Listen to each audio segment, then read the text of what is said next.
Bom, gente, nessa terceira parte da aula sobre telescópios, vamos ver com mais detalhes instrumentos modernos, telescópios em projetos e telescópios em outras faixas de comprimento de onda além da faixa visível.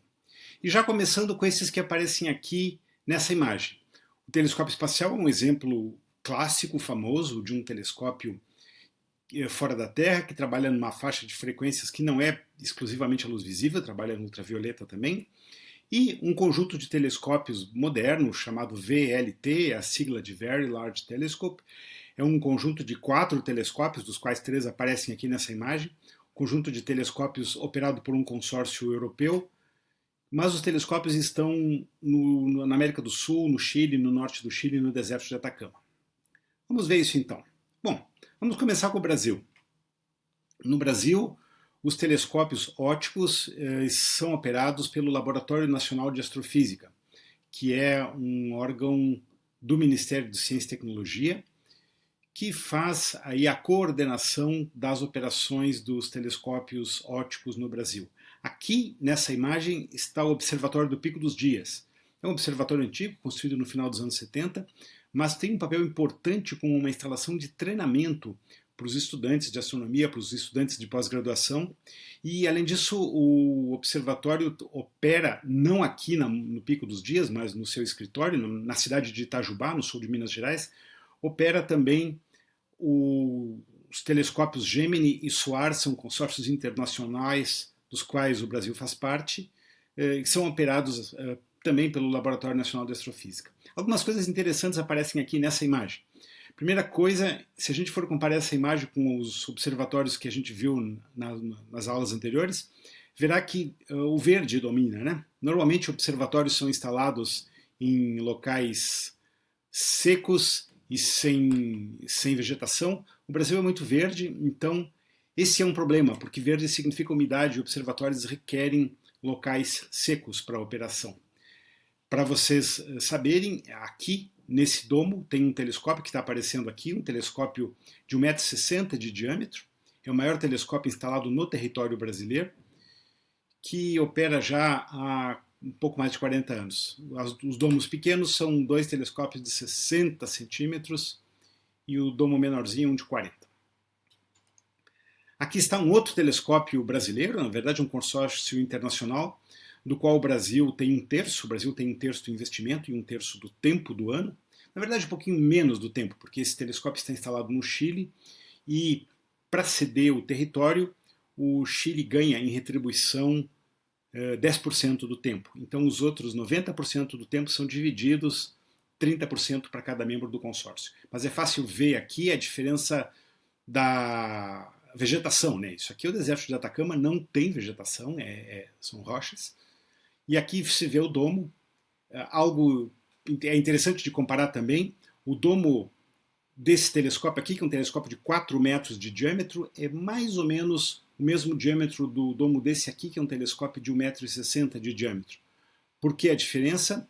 Porque o telescópio SOAR, sendo um projeto mais moderno, falei isso na aula anterior, o telescópio mais moderno ele é feito em montagem alta-azimutal, não é em montagem equatorial, portanto o telescópio é todo mais compacto e requer um domo menor.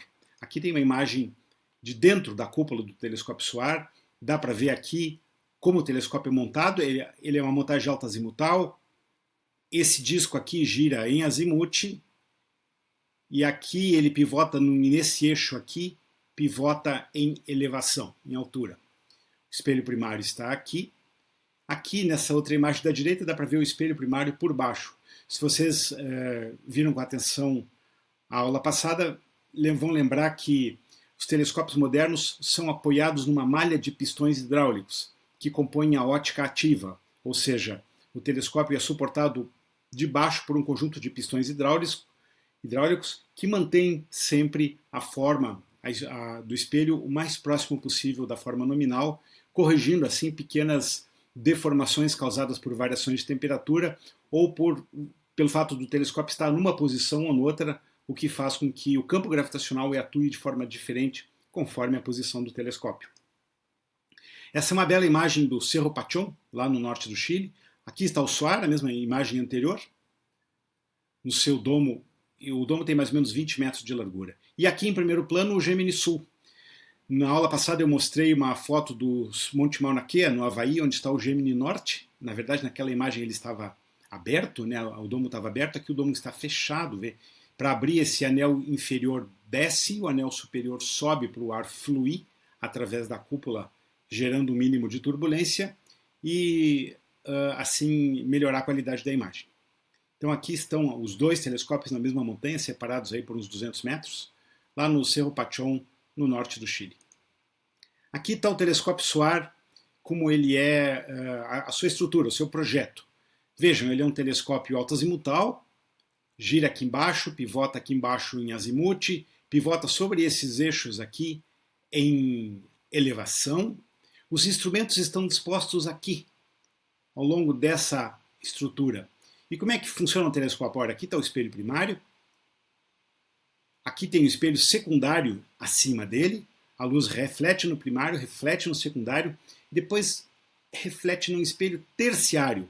Esse espelho terciário pivota e joga a luz do telescópio para qualquer instrumento que esteja localizado aqui sobre esse anel. Ou seja, trocar de instrumentos é muito rápido. Isso é um projeto moderno de telescópio profissional, é assim que eles funcionam. Agora vamos falar um pouco do futuro. Qual é o futuro dos telescópios ópticos? Aqui está o grande exemplo. Esse é o projeto europeu, ele recebeu o nome de de europeu, ELT, Extremely Large Telescope. É um projeto de um telescópio com impressionantes 39 metros de diâmetro. 39. Ele está em fase inicial de construção, deve ficar pronto lá para 2023, 2024. E quando ficar pronto, será o maior telescópio do mundo. Vocês podem imaginar a imensa área, né? É fácil fazer a conta. A área é muito, muito maior, é 4 vezes maior do que os maiores telescópios atuais, aí, como os telescópios Keck, no Havaí, que tem 10 metros de diâmetro. Tem outros nessa faixa de tamanho também. Na Espanha, na África do Sul, tem telescópios com 10 metros de diâmetro. Bom, mas aqui então tem uma ideia de como será esse telescópio. Obviamente o espelho não é único, é um mosaico de hexágonos para ser tratável, né, para ser transportável. Tem uma silhueta aqui de um veículo e 2 pessoas, para vocês terem uma ideia de escala da construção toda. O prédio, quando ficar pronto, vai ter essa cara, essa é uma visão artística. O prédio vai ter 100 metros de altura por 90 de diâmetro. Realmente impressionante. Principalmente se a gente pensar que tudo isso está sendo construído no alto da Cordilheira dos Andes, um lugar onde existe atividade sísmica diária, todo dia. Não é que todo dia tenha grandes terremotos, mas todo dia tem microtremores. Então o projeto da estrutura como um todo deve já prever esse tipo de coisa, deve prever inclusive grandes terremotos. O ELT está em construção perto da cidade de Antofagasta, no norte do Chile, num lugar chamado Cerro Armazones. Antofagasta fica mais ou menos na mesma latitude de São Paulo. Esse é um outro projeto impressionante, o TMT, 30 Meter Telescope, telescópio de 30 metros. Como diz o seu nome, é um telescópio também com espelho de mosaico, com 30 metros de diâmetro. Ele não começou a construção ainda. Existe o projeto, mas não a construção. Ele deve ser instalado ou no Havaí, no mesmo Monte Mauna Kea, onde já tem um grande conjunto de telescópios, eu mostrei eles para vocês na aula passada, ou talvez nas Ilhas Canárias. Isso não está definido ainda. Tem aí uma mistura de questões técnicas com questões políticas envolvidas na construção desse telescópio. Na verdade, os povos nativos do Havaí são contra a instalação desse telescópio lá, por razões aí que vocês podem procurar na internet. São razões que misturam desde convicções religiosas, disputas políticas, enfim, é uma questão bem complicada que ainda não está resolvida. Aqui o TMT por dentro vai ter essa cara. É muito parecido com o SOAR, vejam, uma plataforma azimutal que gira aqui, né, o movimento dele no plano horizontal, em azimuth. Ele pivota nesse eixo aqui, ó, aqui tem um lado, aqui está o outro lado, ele pivota em elevação. Ou seja, o telescópio é muito compacto, ele praticamente enche o domo inteiro. E tem um terceiro espelho aqui também que joga a luz do espelho secundário para qualquer um dos periféricos aqui ou aqui. É um projeto, então, similar aos anteriores. É um outro projeto dos chamados ELTs, que devem entrar em operação em meados dessa década de 2020.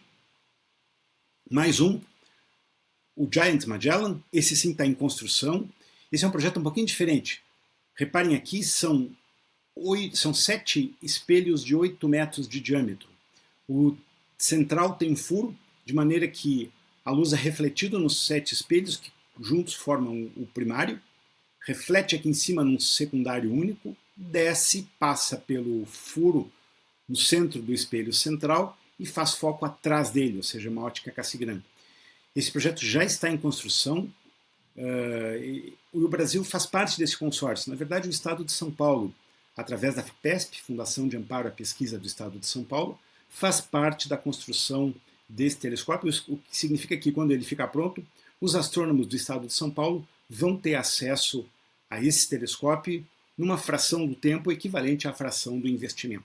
Assim que funcionam os grandes consórcios internacionais de telescópios. Aqui está uma visão interna do que vai ser o Giant Magellan. Vejam, são 7 espelhos, com um único espelho secundário, o foco aqui atrás do espelho central. Aqui tem a silhueta de uma pessoa para vocês terem uma ideia de escala.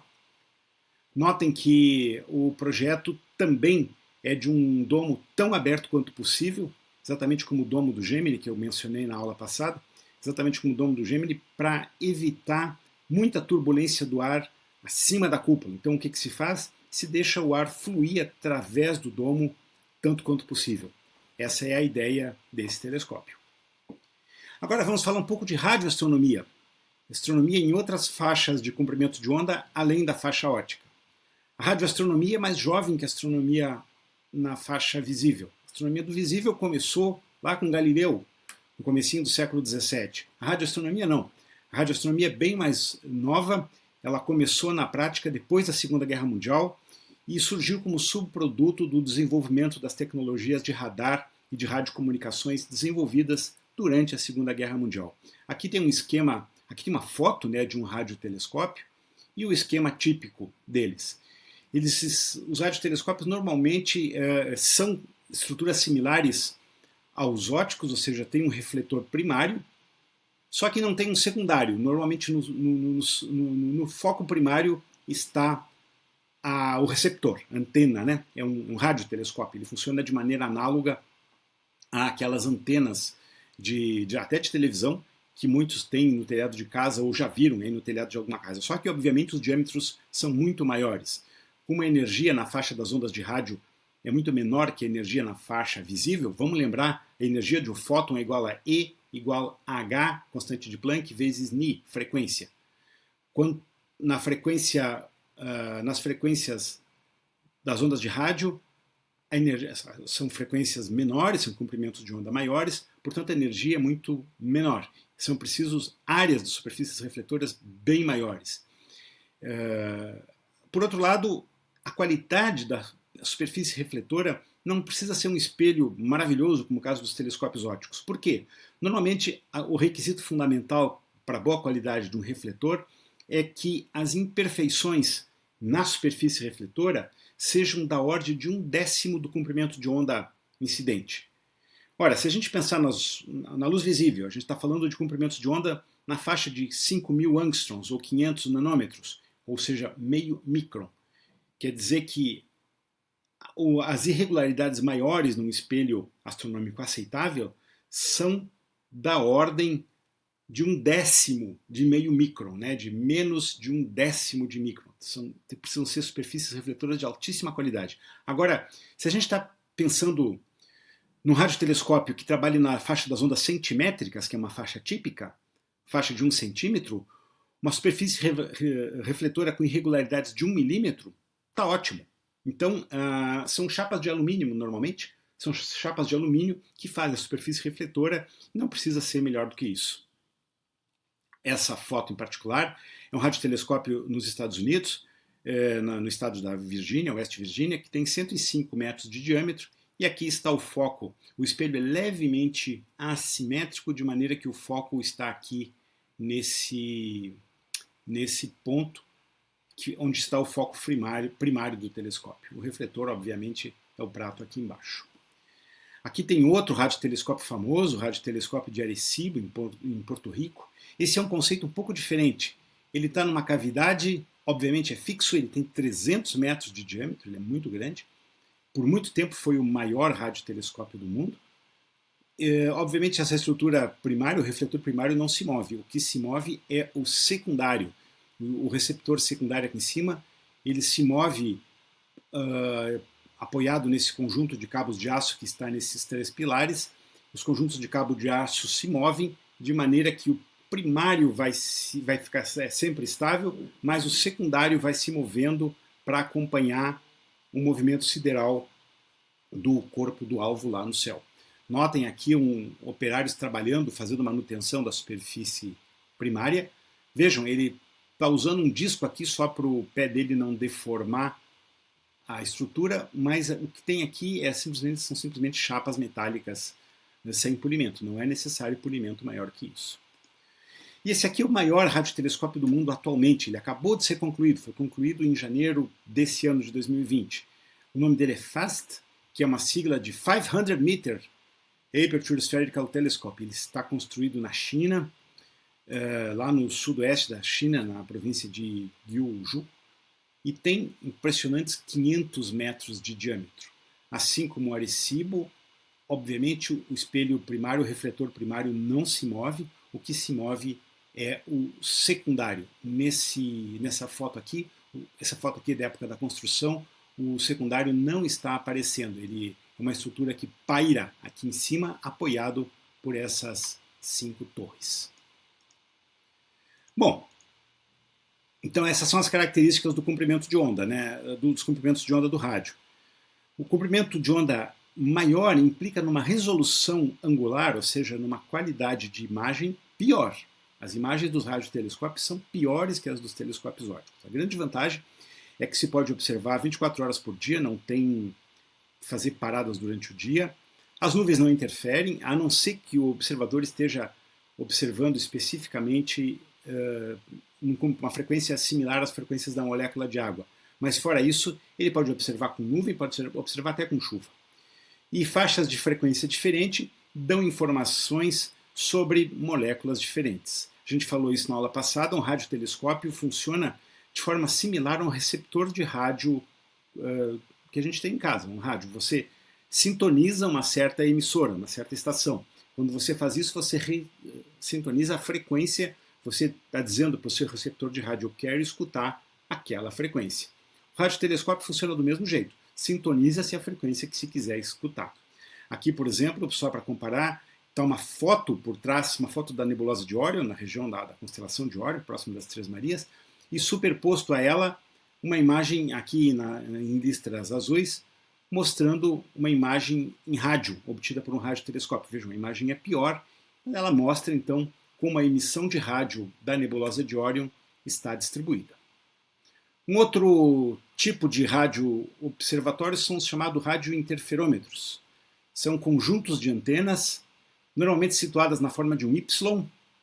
Um braço está aqui, outro vem aqui, que não aparece inteiro na foto, e as antenas se movem em trilhos, como trens, de maneira que é possível regular a abertura entre eles. Esse aqui em particular, o conjunto dos 3 braços pode abrir até 30 km.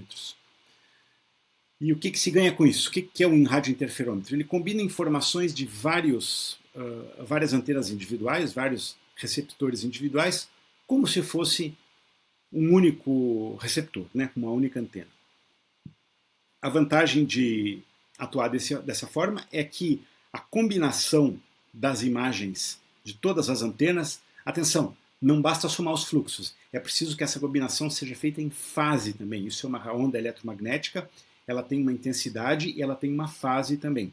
É preciso que isso seja combinado em fase e dessa forma, aí sim, obtém-se imagens com resolução angular melhor ainda que aquelas obtidas pelos maiores telescópios ópticos. Como é que isso funciona?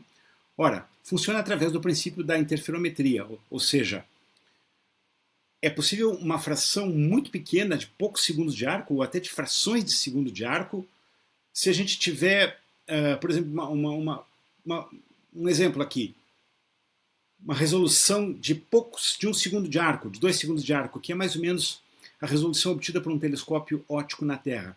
Isso é obtida por 2 duas antenas operando na faixa de onda de 10 centímetros, separadas por 5 quilômetros e conectadas não apenas em suas intensidades, mas também em fase. Esse é o princípio da interferometria. Quanto maior for a distância entre os radiotelescópios, maior é a linha de base. E quanto maior for a linha de base, maior é a resolução angular atingida. Por isso que no VLA, que eu mostrei aqui na imagem anterior, essas antenas aqui podem se separar até uma linha de base de 30 km. Esse é o princípio da interferometria. Esse é uma outra aplicação desse princípio. Esse é o Atacama Large Millimeter Array, atualmente o melhor radiotelescópio do mundo. Ele foi concluído, na verdade, há poucos anos atrás. A imagem é real, ela parece um desenho, não é? Uma foto tirada lá do platô de Chainantor, no norte do Chile. Isso aqui são impressionantes 5.100 metros acima do nível do mar. É muito alto, o ar é rarefeito, é difícil respirar aqui. Dá para ver o céu do hemisfério sul aqui, as duas nuvens de Magalhães, duas pequenas galáxias satélites da nossa, a grande nuvem de Magalhães e a pequena nuvem de Magalhães. Tem esse nome porque foram descobertas pelo Fernão de Magalhães lá no comecinho do século XVI. E esse conjunto são 66 antenas. Elas podem ficar situadas num arranjo mais concentrado ou mais esparramado, conforme o projeto científico e o alvo. E aí sim consegue-se resolução de frações de segundo de arco ainda melhores que aquelas obtidas pelos telescópios ópticos. O ambiente é tão agressivo lá em cima que os caminhões que colocam as antenas, cada uma no seu lugar, a antena tem uma plataforma, que você pode ver aqui. Os caminhões foram construídos especialmente para isso, e são caminhões pressurizados. Aqui está a cabine do operador, é similar a uma cabine de avião, porque é muito difícil trabalhar aqui em cima. A gente vê algumas pessoas aqui, mas é muito difícil ficar muito tempo aqui em cima. Tanto é que, caso ocorra algum defeito com alguma das antenas, o caminhão vem, levanta a antena e leva para a estação de manutenção, que fica não a 5.100 metros acima do nível do mar, mas a 2.000, 2.000 e pouco aproximadamente. O princípio da interferometria, só para detalhar, é o princípio da interferência de fenda dupla. A gente viu isso em mecânica ondulatória, isso é física lá, introdutória, né? Se a gente tiver uma frente de onda que atravessa duas fendas, vocês podem imaginar, no caso da radioastronomia, uma frente de onda vinda de uma fonte astronômica recebida por dois pratos, né, dois receptores, dois radiotelescópios, situados a uma distância conhecida. Ora, o que esse arranjo vai gerar? Um padrão de interferência. Por isso, interferometria. O padrão de interferência vai gerar interferência construtiva, onde os padrões vão se somar, interferências destrutivas, onde os padrões vão se cancelar. O resultado disso, então, é uma imagem de alta resolução obtida pelos padrões de interferência construtivos. Obviamente, isso aqui vai ser descrito por um padrão senoidal que precisa ser analisado com técnicas apuradas, né, com técnicas bem específicas para isso. Na verdade, a análise do sinal é feita por transformada de Fourier, que decompõe o sinal nas suas frequências e intensidades. Transformada de Fourier é uma técnica de análise de sinais extremamente poderosa, ela é muito usada em telecomunicações e em engenharia. O princípio de Fourier é que qualquer sinal ondulatório, qualquer sinal periódico, pode ser decomposto numa série de senos e cossenos e assim analisado. Essa é uma técnica extremamente poderosa que tem aplicação em diversas áreas da ciência e da tecnologia. Aqui tem um exemplo de aplicação dessa técnica. Essa é uma galáxia bem conhecida, uma galáxia razoavelmente brilhante, a galáxia M51. Aqui está uma foto na faixa óptica e aqui está uma imagem obtida na faixas de ondas de rádio para a mesma galáxia. Essa é uma imagem com mais ou menos aí 2 segundos de arco de resolução angular, é a qualidade de um telescópio na Terra. E a mesma imagem é obtida aqui. Vejam que as ondas de rádio dão informação sobre as nuvens de hidrogênio. Portanto, elas delineiam os braços espirais da galáxia, inclusive braços externos que aparecem aqui, aqui, que não são visíveis na faixa óptica, que aparecem aqui em ondas de rádio. Aparece em onda de rádio também aqui a ponte de matéria que conecta M51 com sua galáxia satélite, essa aqui. Existe uma ponte de matéria na faixa de hidrogênio que aparece aqui. Vejam, o princípio da interferometria, quando a gente fala nele, a gente está falando de resolução. Claro que em termos da intensidade não tem mágica. A intensidade total de um radiointerferômetro é obtida pelas somas das áreas das antenas. Não tem outro jeito. O que a gente vai ganhar é resolução angular, ou seja, a qualidade da imagem é tal que é a mesma como se fosse um único refletor, um único prato gigante com, sei lá, quilômetros de diâmetro. Vai fornecer então uma resolução angular grande. Porém, a energia obtida, a energia recebida, é a soma das áreas de cada um dos receptores. Não tem outro jeito. Isso pode ser feito na luz visível também, porém é muito mais difícil, porque os comprimentos de onda são muito mais curtos, portanto, a resolução, a separação das franjas de interferência é muito mais complexa. Os telescópios Keck, no Havaí, fazem isso, são separados mais ou menos 100 metros, os dois. Os telescópios do VLT, que estão na primeira página da aula de hoje, também fazem isso lá no Chile. Ok, e os telescópios no espaço? Bom, como a gente viu nas aulas anteriores, existem faixas de frequência que não são visíveis da Terra. A atmosfera da Terra bloqueia. O grande exemplo é o James Webb, o telescópio James Webb, projetado para observar no infravermelho próximo e mais distante. Esse é o famoso novo telescópio espacial. Esse projeto era para ser lançado lá por 2014, 15, por aí, mas tem recebido adiamentos. Atualmente, a previsão de lançamento é 2021.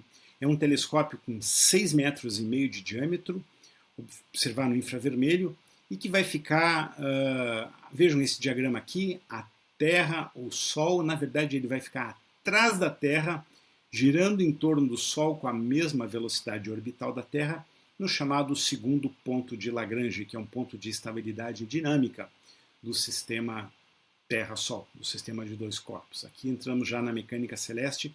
Se alguém tiver a dúvida, recomendo examinar com cuidado o que são pontos de Lagrange e pontos de estabilidade gravitacional. E o infravermelho? O infravermelho também é complicado porque na Terra o infravermelho é em boa parte bloqueado pela atmosfera, portanto, a astronomia no infravermelho pode-se fazer de forma marginal da Terra, mas ele é muito, muito melhor de se fazer do espaço. Apenas o infravermelho próximo, muito próximo da luz visível, é que se pode fazer do solo. A qualidade do infravermelho pode ser ilustrada por essa sequência de imagens. As duas de cima são imagens terrestres e as de baixo são astronômicas. Vejam, isso aqui é um valezinho, ó, tem uns morrinhos aqui, um vale coberto de névoa e um morrinho lá no fundo. Aqui tem uma imagem no visível e aqui tem a imagem no mesmo lugar, obtida no mesmo dia, no infravermelho. Então aparecem os morrinhos aqui em primeiro plano, todo o vale muito mais visível e os morrinhos lá do outro lado também visíveis. Ou seja, no visível e no infravermelho dá uma diferença enorme na imagem. Isso aqui é o que os americanos chamam de smog. Isso aqui, né? Uma mistura de névoa, de fog, com fumaça. E a mesma coisa no espaço, poeira e gases. Aqui está a região de Órion, o chamado trapézio de Órion, bem no centro da nebulosa de Órion, uma região que tem muita poeira. No visível, a quantidade de poeira é tanta que é difícil distinguir as estrelas. Porém, se a gente fizer a imagem da mesma região no infravermelho, vai ver que a quantidade de estrelas é muito grande, a gente simplesmente não consegue enxergar elas do outro lado por conta da poeira. Aqui está a mesma região, numa área muito maior, né? Aqui estão as Três Marias, né? A nebulosa de Órion, Betelgeuse, Rigel, as Três Marias, e aqui está a nebulosa de Órion, que a gente viu na imagem anterior. Aqui está a mesma imagem, a mesma escala no infravermelho. Vejam como tem poeira, como tem poeira nessa região. Essa é uma região, bom, essa imagem em particular, ela é feita para detectar a poeira. Então dá para ver a quantidade de nuvens de poeira que tem em volta em toda a região. Vejam, mesmo aqui na região do cinturão, né, das Três Marias, tem muita poeira. Próximo dessa estrela aqui está a nebulosa da Cabeça do Cavalo, que é uma imagem astronômica bem conhecida também. E o outro lado? Bom, o outro lado do espectro eletromagnético. Ultravioleta, raio-x, raios gama. Bom, a atmosfera da Terra corta tudo. É preciso observar do espaço. Então não tem jeito, é preciso colocar telescópios lá em cima. Essa imagem de cima mostra um remanescente de supernova, chamado remanescente de supernova de Cisne, e ele é invisível, completamente invisível na luz visível, mas no ultravioleta dá para ver uma grande quantidade de material aqui. Isso é gás ejetado em alta velocidade. E a partir daí, da velocidade desse gás, deu para estimar que essa supernova explodiu há 12 mil anos atrás. A imagem de baixo mostra uma galáxia também bem conhecida, a galáxia M81. E como o ultravioleta é emitido principalmente pelas estrelas quentes, a luz ultravioleta, uma imagem feita na luz ultravioleta, delineia com muita precisão a estrutura espiral da galáxia. A estrutura de braços, as subestruturas dos braços, vejam, tem um mais externo aqui, um mais interno aqui, outro ainda mais interno aqui. Mesma coisa para os braços aqui de cima, um anel aqui. Então, essa riqueza de detalhes só é possível de obter usando ultravioleta. Nesse caso aqui, essas imagens foram feitas por um satélite chamado Extreme UV Explorer, EUVE, um satélite em órbita da Terra. Raio-x e raios gama, as coisas são mais complicadas ainda, mas não impossíveis. Ora, os raios-x e raios gama não refletem em espelhos comuns. É preciso técnicas distintas. Isso aqui é um detetor de raio-x usando as células de... mais ou menos como um funil de radiação, são chamadas células de Bragg. São refletores cilíndricos onde os fótons de raio-x incidem em ângulos muito rasantes. Os ângulos vão mudando de maneira que os fótons que entram aqui pela superfície coletora vão afunilando até chegarem num ponto focal aqui embaixo. Então é possível dessa forma obter uma imagem onde cada ponto da imagem equivale a essa área aqui. Obviamente que a resolução não é muito boa, mas é o que dá para fazer. E esse tipo de informação também é muito importante porque ele nos traz fótons de alta energia sobre processos altamente energéticos que ocorrem em alguns corpos celestes. Aqui tem uma imagem em raio-x de um remanescente de supernova chamado Cassiopeia A. A imagem foi obtida pelo satélite Chandra, um satélite específico para fazer imagens na faixa dos raios-x que opera no gás, médio gás de alta energia. Esse gás aqui está em temperatura efetiva de 50 milhões de kelvins. Vocês lembram lá da lei de Wien, né? Se a temperatura efetiva está em 50 milhões de Kelvin, dá para fazer a conta ao contrário e ver onde está o comprimento de onda de máxima energia. Óbvio que é um comprimento de onda bem curtinho, são frequências muito altas na faixa dos raios-x. O pontinho brilhante aqui no centro da imagem é um buraco negro, mas se é negro, por que é brilhante? Obviamente a gente está vendo aqui a matéria turbilhonando ao cair no horizonte dos eventos do buraco negro da supernova Cassiopeia A. Finalmente, raios gama. Os raios gama têm uma dificuldade muito grande de foco, as imagens têm uma qualidade muito ruim, tem imagem de 1 grau. Vamos lembrar, 1 grau é o dobro do diâmetro da lua cheia. Essa é a qualidade da resolução em raios gama. Mas ainda assim é possível obter então informações sobre os processos mais energéticos que ocorrem no universo. Esse é uma foto do satélite Compton, o Gamma Ray Observatory, no momento que ele estava sendo lançado do Space Shuttle Atlantis na década passada. E aqui está um evento do centro de uma galáxia 3C279, um quasar, um objeto extremamente ativo. Se a gente sintetizar, as diferentes faixas de cobertura espectral vão trazer informações diferentes e complementares sobre qualquer corpo celeste. Vejam aqui, esse é o disco da Via Láctea, obtido em diversas faixas de comprimento de onda. Aqui está a luz visível. A gente, obviamente, só consegue fazer fotos da Via Láctea de perfil, já que a gente está imerso no disco dela, é óbvio.